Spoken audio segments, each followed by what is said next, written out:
네, 세계 최대의 아동 성착취물 사이트 중 하나인 웰컴 투 비디오에 대해서 알고 계십니까? 이 사이트의 운영자 손정우가 미국으로 송환돼서 1000년이 넘는 징역형을 선고받을 뻔했는데요. 7월 6일 국내에서 석방이 되었습니다. 오늘은 이 사건에 대해서 자세히 얘기해 보도록 할게요.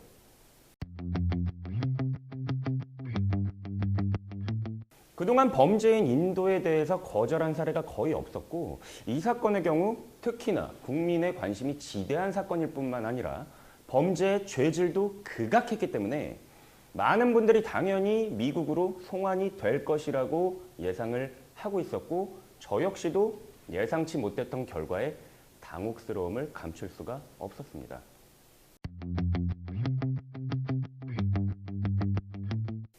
이 사건에서 법원의 결정이 타당했는지와는 별개로 기본적으로 사법부의 판단에 대해서는 존중을 해야 하고 사법부가 혹여 여론에 좌지우지되지 않을까 우려스러운 측면도 있어요.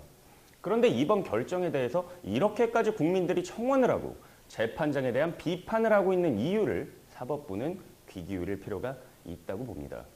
그동안 성범죄, 특히 아동 청소년을 대상으로 하는 디지털 성범죄에 대해서 국민의 법 감정과 크게 괴리감이 있는 판결을 해온 것에 대한 국민들의 분노이고 한편으로는 그동안 사법 정의를 제대로 구현하지 못한 사법부에 대한 불신이 더해져서 이러한 상황에 이르렀다고 봅니다.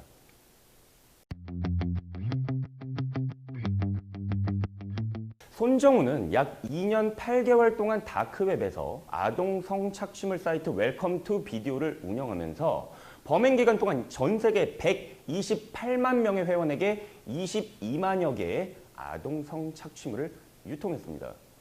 이에 따라 손정우는 아동 청소년 이용 음란물 제작죄와 음란물 배포죄로 1심에서는 집행유예를, 2심에서는 최종적으로 1년 6개월을 선고받고 복역을 마쳤습니다. 손정우는 아동에 대한 성착취물을 제작하도록 유도하고 이를 대대적으로 유포한 자이고 유통한 아동 성착취물 피해자 가운데 생후 6개월 된 영아마저 있었습니다. 그럼에도 불구하고 1년 6개월을 선고받은 것은 국민들의 법감정과는 상당한 괴리가 있고 피해자들이 받은 피해에 비해 턱없이 가벼운 형벌이라는 생각입니다. 우선 미국은 병과주의, 즉 여러 죄를 범하였을 때 각 죄에 대한 형을 모두 더하여 정하는 반면에 우리나라는 가중주의, 즉 여러 죄를 범하여도 각각의 형을 모두 다 합산하는 것이 아니라 가장 중한 범죄를 기준으로 단순히 가중하는 식으로 형을 정하는 점에서 차이가 있습니다. 그리고 미국은 피해자 중심으로 판단을 하고 우리나라는 가해자 중심으로 판단한다는 점이 다릅니다.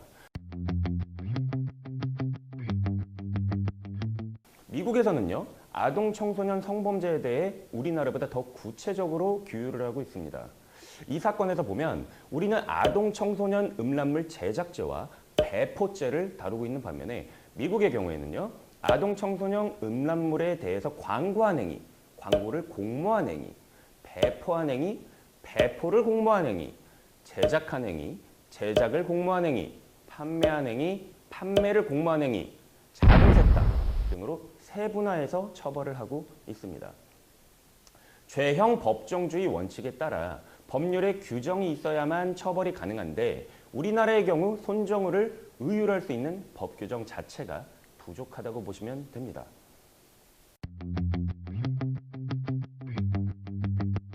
형사소송법에는요, 어떤 사건에 대해서 일단 판결이 내려지고 그것이 확정이 되면 그 사건을 다시 소송으로 심리, 재판하지 않는다는 원칙인 일사부재리 원칙이 규정되어 있습니다. 따라서 손정우에 대해서 같은 범죄로 다시 형이 가형되는 것은 불가능합니다. 다만 범죄수익은닉규제법 위반에 대해서는 아직 처벌받은 바가 없으므로 이를 이유로 다시 실형에 처해질 가능성은 있습니다.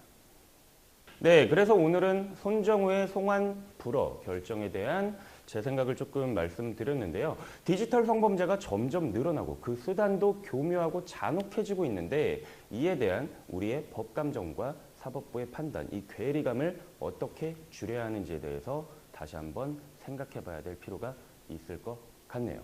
제 영상 좋으셨다면 좋아요, 구독 부탁드립니다.